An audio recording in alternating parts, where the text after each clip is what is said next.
Hi, Mark T the Handyman here. Today we've got this electric bike of my daughter's that the accelerator is loose and she obviously can't drive it like that. So we're going to see if we can figure out what's going on.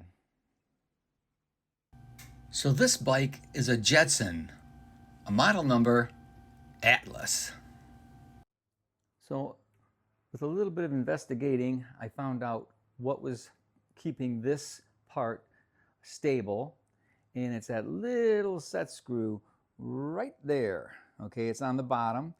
Not difficult to find, but if you don't know what you're looking for, it is. So we're going to tighten that up, and I think we'll solve our problem there. So it's just a small little set screw, but that's all it takes. So we're going to tighten that up, and we should be all set. There we go. The handle, as far as speed, works, but it's not moving. There we go. That's the fix.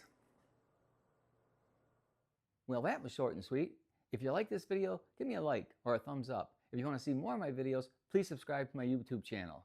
Thanks for watching.